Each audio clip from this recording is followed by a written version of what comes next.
মধ্যপ্রাচ্যের আকাশে যুদ্ধের আগুন যেন ধীরে ধীরে দাবানলের রূপ নিচ্ছে। একদিকে ইরান, অন্যদিকে আমেরিকা ইসরায়েল জোট। এর মধ্যে এখন নতুন করে আলোচনায় উঠে এসেছে আরব বিশ্বের বড় শক্তিগুলোর নাম। প্রশ্ন উঠছে, সৌদি আরব, সংযুক্ত আরব আমিরশাহী, কাতার, বাহরেইন এরা কি সত্যিই যুদ্ধে নামতে চলেছে? আর সেই সঙ্গে আরো বড় একটা আতঙ্ক, এই সংঘাত কি বিশ্বযুদ্ধের দিকে এগোচ্ছে? এই বিশ্লেষণধর্মী প্রতিবেদনে আমরা পুরো ঘটনাটা সহজ কথায় কিন্তু গভীরভাবে বুঝতে চেষ্টা করি। আসুন। বর্তমানে মধ্যপ্রাচ্যের সংঘাত তার শুধুমাত্র দু তিনটে দেশের মধ্যে সীমাবদ্ধ নেই।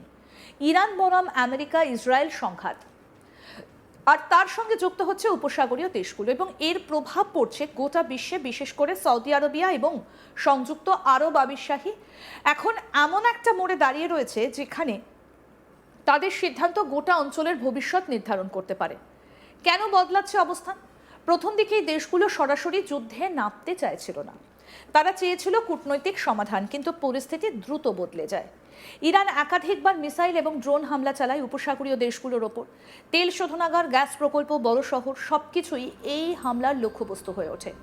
বিশেষ করে কাতারের রাস লাফান গ্যাস হাবের ওপর হামলা বড় ধাক্কা দেয়। এই পুরো সংঘাতের কেন্দ্রে রয়েছে স্ট্রেট অফ হরমুজ। ইরানি জলপথে নিয়ন্ত্রণ কায়েম করার চেষ্টা করছে। বিশ্বের 20% তেল এখান দিয়ে যায়। গ্যাস সরবরাহের প্রধান পথ, আন্তর্জাতিক বাণিজ্যের লাইফলাইন। ইরান যখন এই পথ আংশিকভাবে বন্ধ করে দেয়, তখনই বিশ্বজুড়ে আতঙ্ক ছড়িয়ে পড়ে। এই সংঘাত শুধু সামরিক নয়, অর্থনৈতিক দিক থেকেও খুবই গুরুত্বপূর্ণ। ইউএইর বড় সিদ্ধান্ত, সংযুক্ত আরব আমিরশাহী ভাবছে ইরানের $বিলিয়ন সম্পত্তি ফ্রিজ করে দেবে। এতে ইরানের অর্থনীতি বড় ধাক্কা খেতে পারে। তেলের দাম বেড়েছে, গ্যাসের বাজার অস্থির, বিশ্ব অর্থনীতি চাপে। সৌদি আরবিয়া একটা গুরুত্বপূর্ণ সিদ্ধান্ত নিয়েছে, তারা আমেরিকাকে কিং ফাদ এয়ারবেস ব্যবহার করতে দিচ্ছে। এটা একটা বড় পরিবর্তন, কারণ আগে তারা সরাসরি যুদ্ধে জড়াতে চাইছিল না। এই যুদ্ধে আমেরিকার ভূমিকা অত্যন্ত গুরুত্বপূর্ণ, কিন্তু সমস্যাও রয়েছে। উপসাগরীয় দেশগুলো মনে করছে আমেরিকার পরিকল্পনা যথেষ্ট নয়, ইরানের প্রতিশোধের প্রস্তুতিও কম ছিল। ফলে মিত্র দেশগুলোর মধ্যেও কিছুটা অসন্তোষ তৈরি হয়েছে। ইরান খুব হিসেব করে এগোচ্ছে, হরমুজ প্রণালী নিয়ন্ত্রণ, শত্রু দেশগুলোতে হামলা, অর্থনৈতিক চাপ তৈরি। তারা বুঝতে পারছে সরাসরি যুদ্ধ যতটা গুরুত্বপূর্ণ, তার থেকেও বেশি গুরুত্বপূর্ণ চাপ সৃষ্টি। এই যুদ্ধের ফলে বিশ্ব আবার দুই ভাগে ভাগ হয়ে যেতে পারে। একদিকে আমেরিকা ইসরায়েল, সৌদি ইউএই, অন্যদিকে ইরান, সম্ভাব্যভাবে রাশিয়া, চীন। এটা একটা নতুন ধরনের গ্লোবাল ব্লক পলিটিক্স তৈরি করতে পারে। অনেকেই বলছেন এই যুদ্ধ যদি বাড়ে তাহলে আকাশে বড় ধ্বংসযজ্ঞ হতে পারে। মিসাইল, ড্রোন, এয়ার স্ট্রাইক সব মিলিয়ে পরিস্থিতি ভয়ঙ্কর হতে পারে। তবে কেয়ামত শব্দটা বেশি আবেগের। বাস্তবে এটা একটা বড় আঞ্চলিক যুদ্ধের ঝুঁকি। এই দেশগুলোর সামনে এখন বড় প্রশ্ন, যুদ্ধে নামবে নাকি দূর থেকে চাপ সৃষ্টি করবে। তাদের চিন্তা অর্থনীতি বাঁচানো, নিরাপত্তা নিশ্চিত করা, আন্তর্জাতিক সম্পর্ক বজায় রাখা। এই যুদ্ধের প্রভাব শুধু রাজনীতি বা সেনাবাহিনীতে সীমাবদ্ধ নয়। জ্বালানির দাম বাড়ছে, পণ্যের দাম বাড়ছে, চাকরির বাজারে প্রভাব পড়ছে। ভারত সহ বহু দেশ এর প্রভাব অনুভব করছে। ভারত সরাসরি এই যুদ্ধে নেই, কিন্তু প্রভাব থেকে মুক্ত নয়। তেলের ওপর নির্ভরতা, মধ্যপ্রাচ্যে ভারতীয় কর্মী, বাণিজ্য। ভারত এখন নিরপেক্ষ অবস্থানে থাকার চেষ্টা করছে। এই সংঘাত কোন দিকে যাবে সেটা নির্ভর করছে কয়েকটা বিষয়। এক, সৌদি ও ইউএই কি সরাসরি যুদ্ধে নামবে? 2, আমেরিকা কতটা জোর দেবে? 3, ইরান কতটা আগ্রাসী থাকবে? মধ্যপ্রাচ্যের এই পরিস্থিতি আমাদেরকে একটা বড় শিক্ষা দিচ্ছে। বিশ্ব এখন অত্যন্ত অস্থির। একটা অঞ্চলের যুদ্ধ পুরো পৃথিবীকে প্রভাবিত করতে পারে। সৌদি ইউএই যদি যুদ্ধে নামে তাহলে সংঘাত আরও বড় আকার নিতে পারে। আর যদি কূটনৈতিক সমাধান না হয় তাহলে সামনে আরও কঠিন সময় অপেক্ষা করছে।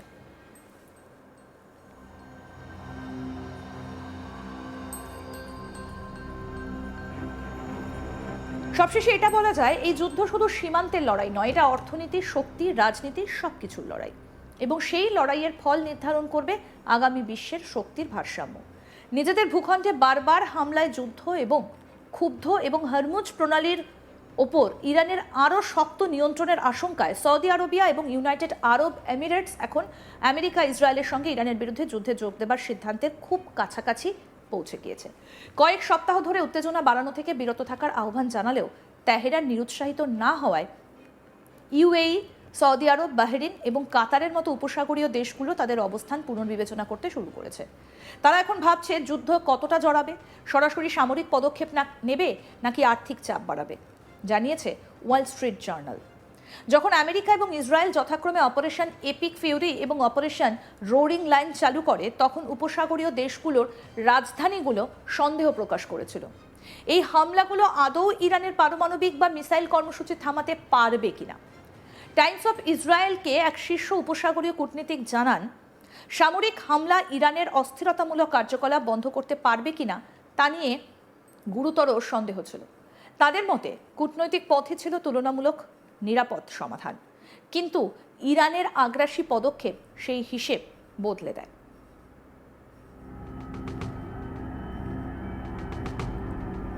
উপসাগরীয় অঞ্চলের বিভিন্ন শহর এবং জ্বালানি পরিকাঠামোতে মিসাইল এবং ড্রোন হামলা, বিশেষ করে কাতারের রাশলাফান গ্যাস হাবে বড় হামলা সরকারগুলিকে নাড়িয়ে দেয় এবং তেল, গ্যাস এবং পর্যটনের মতো অর্থনীতির মূল ক্ষেত্রগুলোকে ধাক্কা দেয়। তেহরান সম্ভবত ভেবেছিল এই হামলার ফলে উপসাগরীয় আমেরিকান প্রেসিডেন্ট ডোনাল্ড ট্রাম্পের ওপর যুদ্ধবিরতির জন্য চাপ সৃষ্টি করবে, কিন্তু বাস্তবে এটা এর উল্টো হয়েছে। এই হামলাগুলো তাদের মনোভাব আরও কঠোর করেছে। অর্থনৈতিক দিক থেকেও ঝুঁকি বিশাল। ইরান কার্যত হরমুজ প্রণালীতে বাধা সৃষ্টি করে বিশ্বের সবথেকে গুরুত্বপূর্ণ জ্বালানি পরিবহন পথকে ব্যাহত করেছে। পাশাপাশি তারা ট্রানজিট ফি বসানোর কথাও বলেছে, যা থেকে বোঝায় তারা এই জলপথকে নিজেদের নিয়ন্ত্রণাধীন মনে করছে। এতে উদ্বেগ আরও বেড়েছে। তেল সমৃদ্ধ উপসাগরীয় দেশগুলোর কাছে এখন পরিস্থিতি পরিষ্কার। তাদের মতে নিষ্ক্রিয় থাকার খরচ এখন যুদ্ধে নামার ঝুঁকির চেয়েও বেশি। সৌদি আরব আমেরিকা সেনাবাহিনীকে কিং ফাহাদ এয়ারবেস ব্যবহারের অনুমতি দিয়েছে, যা আগে তারা দিতে চাইছিল না। এটা একটা বড় পরিবর্তন। অন্যদিকে ইউএই তাদের আর্থিক অবস্থায় থাকা ইরানের বিলিয়ন ডলারের সম্পদ ফ্রিজ করার কথা ভাবছে। WSJের একটা রিপোর্ট অনুযায়ী এই পদক্ষেপ ইরানের অর্থনীতিতে বড় ধাক্কা দিতে পারে, বিশেষ করে যখন তারা যুদ্ধ এবং মুদ্রাস্ফীতির সঙ্গে লড়ছে। উপসাগরীয় দেশগুলো আমেরিকার উপরও চাপ দিচ্ছে, যাতে যুদ্ধ শেষ হলেও ইরানের সামরিক শক্তি উল্লেখযোগ্যভাবে কমিয়ে দেওয়া হয়। এক উপসাগরীয় আধিকারিক টাইমস অফ ইসরায়েলকে বলছেন, যদি ইরান তার বর্তমান সামরিক ক্ষমতা বজায় রেখে যুদ্ধ শেষ হয়, তাহলে তা কৌশলগত দিক থেকে বড় বিপর্যয় হবে। তবে সবকিছুর মাঝেও আমেরিকার প্রতি কিছুটা অসন্তোষ রয়ে গিয়েছে।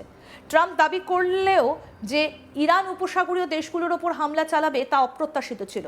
বাস্তবে আক্রান্ত দেশগুলো আগেই এমন সম্ভাবনার কথা ভেবেছিল। তাদের মতে ইরানের পাল্টা আক্রমণ ঠেকাতে আমেরিকার প্রস্তুতি যথেষ্ট ছিল না। উপসাগরীয় নেতারা আমেরিকার কর্মকর্তাদের সঙ্গে নিয়মিত যোগাযোগ রাখলেও পেন্টাগনের কৌশলে তাদের প্রভাব খুব সীমিত। অনেকের মতে এই অভিজ্ঞতার ফলে ভবিষ্যতে এই দেশগুলো শুধুমাত্র আমেরিকার উপর নির্ভর না করে অন্য নিরাপত্তা অংশীদারও খুঁজতে পারে। তবে এই সব দ্বিধা সত্ত্বেও একটা বিষয় পরিষ্কার, তারা চাইছে এই যুদ্ধ এমনভাবে শেষ হোক যাতে ইরান ভবিষ্যতে প্রতিবেশী দেশগুলোকে ক্ষতি করার ক্ষমতা হারায়। আরও আপডেট পেতে দেখতে থাকুন আজ তাক বাংলা। সাবস্ক্রাইব করুন, নোটিফিকেশন পেতে বেল বাটন অপশন প্রেস করুন।